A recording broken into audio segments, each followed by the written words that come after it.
Hey guys, welcome back to another episode of Misplaced Garage. Today, I'm gonna hopefully be getting some spark, or at least in this video at some point.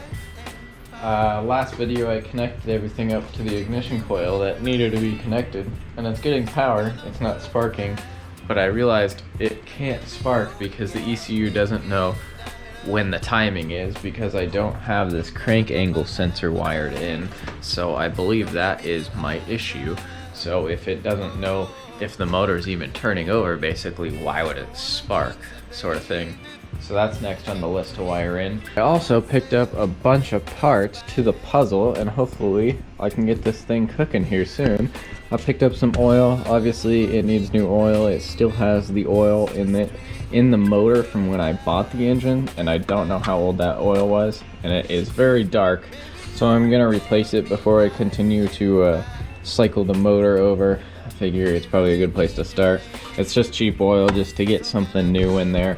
Obviously I would never buy a Fram filter for a high performance car or anything like that, but it'll work for what I need it to, because I'll probably change the oil pretty quickly after I get the motor running. I happened to find a used airflow meter here near me, so I was able to go pick this up in person, and this should be the correct one. It also came with an angle boot, so that'll be nice to have. There's something in it which I don't know what it is, so I'll probably have to clean that guy out, along with a pigtail for it, so that clips on to the electronics in that thing.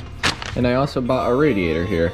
This radiator will go in at a later date because obviously I don't have the hood on or anything, so I won't know where to mount it, but I have it now, so that is a huge piece to the cooling puzzle. I'm gonna start with changing the oil just so I don't have to worry about that anymore.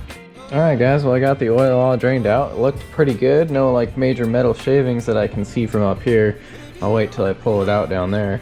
But I got this is a huge oil drain bolt. I'm okay with that. Threw a new ring on there, and then I'm going to use a torque wrench because it's all fun and games to just tighten it down with a ratchet until it starts loosening itself while you're tightening. So I like to use a torque wrench on oil bolts just because it's cheap insurance. Oil looks pretty good. I mean, some of the little specks you see on the top was from me rolling this thing around under the car, but at least I know they use decent parts because this is a Mazda filter and it does have oil in it. So there we go. Now I'm gonna fill that thing up with some new oil. This doesn't feel like a whole lot of oil, so according to the internet it's like 3.5 quarts or something like that. Alright, well a whopping 3.5 quarts in, and it's brought up to just the level that it needs to be. I've never owned a car that only requires 3.5 quarts.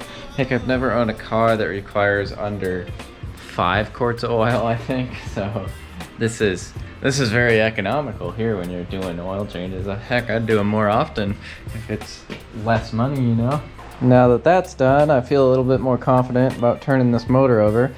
And I think I can completely wipe out that fuse box. I know I bought that fuse box literally for this purpose, but I think I can skip it entirely because I get power to the spark plugs and stuff via the blue wire, which is connected to my ignition coil wire, which is in there. Now I just need to get 12 volts to this red and white wire, which I made a wire for it to connect to that fuse box. But if I got another power source in from this fuse box, I can just connect it to these guys and they will be powered up. And so anyways, this car doesn't have a power windows or power locks, so I can just utilize these yellow wires, because one is for power windows and one is for power locks on each side of the door. So I can utilize one of these and power up all the stuff up there, and then I can probably just delete the rest of the wires because I won't need them, and I don't want to run any more power on this circuit because then I risk just blowing the fuse and not having ignition power. And I'm going to test my theory here to make sure it actually is powered.